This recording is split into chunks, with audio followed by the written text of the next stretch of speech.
অসমৰ ভিতৰতো বহুত পাকিস্তানী লুকাই আছে। ক্ৰিকেট খেলত পাকিস্তান জিকিলে বোমা ফুটায় আৰু ফেসবুক সোশিয়াল মিডিয়া পাকিস্তান জিন্দাবাদ পোস্ট লিখে। আমাৰ ঢিঙৰ আমিনুল ইছলামৰ দৰে মানুহ ইয়াত বহুত আছে। মই তেওঁলোককো কৈছো, অসমৰ নিমখ খাই ভাৰতৰ নিমখ খাই পাকিস্তানৰ জয়গান গালে মাৰি ঠেং ভাঙি দিম। দিব লাগে না নাই? মাৰি ঠেং ভাঙি দিব নালাগে না নাই? পাকিস্তানৰ কাজিৰঙা আছে নেকি? পাকিস্তানৰ মানস অভয়াৰণ্য আছে নেকি? পাকিস্তানত পবিতৰা আছে নেকি? আমাৰ এমপি গৌৰৱ গগৈয়ে পাকিস্তানত 15 দিন থাকি আহিছে। তাত মানসো নাই, কাজিৰঙাও নাই, পবিতৰাও নাই, ওৰাঙাও নাই। ক'ত মগজ মাৰি আছিলে আমাক জনাব লাগে নে নাই? লাগে নে নাই? ক'ত মগজ মাৰি আছিলে? ক'ত মগজ মাৰি আছিলে 15 দিন? কোনে খুৱাইছিলে? কোনে ৰাখিছিলে? ক'ত গৈছিলে? অসমৰ ৰাইজৰ জনাৰ অধিকাৰ আছে নে নাই? কোনোবাই কয় পাকিস্তানত যোৱাটো ভুল নহয়। পাকিস্তানত যাব লাগে। আৰু যাব পৃথিৱীত জেগা নাই। আমেৰিকা নাই, ইংলেণ্ড নাই, ভূটান নাই, কাজিৰঙা নাই, পবিতৰা নাই।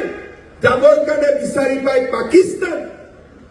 এনেকুৱা মানুহক পাকিস্তান আমাৰ যিমান শত্ৰু, ভাৰতত নিমখ খাই অসমীয়া মানুহৰ ভোট লৈ যোনে পাকিস্তানত জিন্দাবাদ দিয়ে, সি তাতকৈ ডাঙৰ আমাৰ শত্ৰু। অসমৰ ভিতৰতো বহুত পাকিস্তানী লুকাই আছে। ক্ৰিকেট খেলত পাকিস্তান জিকিলে বোমা ফুটায় আৰু ফেসবুক সোশিয়াল মিডিয়া পাকিস্তান জিন্দাবাদ পোস্ট লিখে। আমাৰ ঢিঙৰ আমিনুল ইছলামৰ দৰে মানুহ ইয়াত বহুত আছে। মই তেওঁলোককো কৈছো, অসমৰ নিমখ খাই ভাৰতৰ নিমখ খাই পাকিস্তানৰ জয়গান গালে মাৰি ঠেং ভাঙি দিম। দিব লাগে না নাই? মাৰি ঠেং ভাঙি দিব নালাগে না নাই? পাকিস্তানৰ কাজিৰঙা আছে নেকি? পাকিস্তানৰ মানস অভয়াৰণ্য আছে নেকি? পাকিস্তানত পবিতৰা আছে নেকি? আমাৰ এমপি গৌৰৱ গগৈয়ে পাকিস্তানত 15 দিন থাকি আহিছে। তাত মানসো নাই, কাজিৰঙাও নাই, পবিতৰাও নাই, ওৰাঙাও নাই। ক'ত মগজ মাৰি আছিলে আমাক জনাব লাগে নে নাই? লাগে নে নাই? ক'ত মগজ মাৰি আছিলে? ক'ত মগজ মাৰি আছিলে 15 দিন? কোনে খুৱাইছিলে? কোনে ৰাখিছিলে? ক'ত গৈছিলে? অসমৰ ৰাইজৰ জনাৰ অধিকাৰ আছে নে নাই? কোনোবাই কয় পাকিস্তানত যোৱাটো ভুল নহয়। পাকিস্তানত যাব লাগে। আৰু যাব পৃথিৱীত জেগা নাই। আমেৰিকা নাই, ইংলেণ্ড নাই, ভূটান নাই, কাজিৰঙা নাই, পবিতৰা নাই।